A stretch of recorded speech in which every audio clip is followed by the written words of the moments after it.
Hi, and welcome. My name is Dr. Joanne Cacciatore. I am an associate research professor at Arizona State University. I am also the founder of the MISS Foundation, MISS Foundation. We are a nonprofit, non-governmental organization that provides aid to families whose children are dying or have died at any age and from any cause. This is our 21st year in existence. I am also a clinician. I work with families from around the world who are experiencing traumatic grief. And traumatic grief is my area of research and practice, and I do a lot of work with perinatal death. And I was asked to create a couple of videos about stillbirth in particular. And the first video is going to be about the macro historical perspective. And so I think I'll start with a little bit of history. I am also the mother of a child who died during birth on her due date. She was 8 pounds, 22 inches long. She died in 1994. She would be 23 years old in July. It was the longest, darkest night of my soul I could have ever known. And I descended into a very, very dark place, particularly considering the socio-political and psychological environment around the death of a baby to stillbirth at the time in 1994. And that's where I'd like to begin.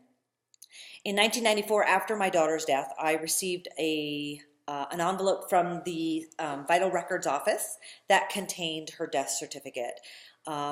There is a mandate in every state to issue a death certificate in the U.S. for every baby who dies because you have to bury or cremate and you can't do so without a death certificate.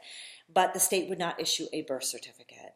2 years later, I began a long legislative process lobbying, trying to get the first law in the United States passed, which was, we were successful in 2001. So in 2001, Arizona passed the very first bill that allowed parents to pay for and to request and pay for a certificate of birth resulting in stillbirth for their babies, which changed the entire landscape for the death of a baby to stillbirth. At one time, the death of a baby to stillbirth was considered a pregnancy loss rather than the death of a child. And that's not mothers and often fathers' experiences of the death of their baby. Their baby who is stillborn is as important as other children in their family. So 2 years after my baby daughter Cheyenne died, I started the MISS Foundation, the organization that helps families whose children are dying. You can look us up on the internet, MISS Foundation, MISSfoundation.org. And through the MISS Foundation and all of our advocacy work, things started to really shift. Attitudes started to really shift about stillbirth. In 2001, as I said, we've passed the first law allowing for a birth certificate, and we've since passed that bill in 37 other states. In 2003, the NIH, after a few years of lobbying, for the first time in history, included the death of a baby to stillbirth in their research agenda, which was really monumental. It wasn't a lot of money, but the stillbirth research collaboration began. I believe it was 5 research sites, which had never occurred. About 25,000 babies are stillborn every year in the United States, which is more than 10 times the number of babies who die of SIDS. And yet millions of dollars was devoted to research on SIDS, rightfully so, but no money until 2003 was devoted to stillbirth research. That changed under the guidance of the director at that time, who is Dwayne Alexander, after several years of our organization lobbying. In 2011, The Lancet came out with their first sort of clarion call about stillbirth being a global issue, sort of a call to action, a clarion call for clinicians and for researchers and for the general public, that this is a crisis in the public health system, because a lot of babies are dying of stillbirth and we don't know the reasons, and the numbers are stubbornly high across the board. So sociopolitically, things have changed. We see a boost in the research on stillbirth from about 2005.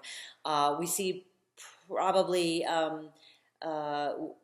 10 to 15 times the number of studies, and researchers starting to understand that when they're researching traumatic grief or the death of a child, that they can include parents who have experienced the death of a baby to stillbirth in that population sample, which was important for us all.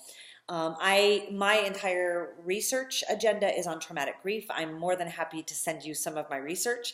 You're more than welcome to ask questions. I have a Facebook page, Dr. Joanne Cacciatore. You can find me on Facebook or a website, centerforlossandtrauma.com, centerforlossandtrauma.com, all spelled out. I'm happy to respond to any questions. And the next time we'll be talking about provider management perspective and sort of the experience of helping parents and siblings who have experienced the death of a son or daughter and brother, sister, even grandparents as well. So thank you very much. Look forward to talking with you next time.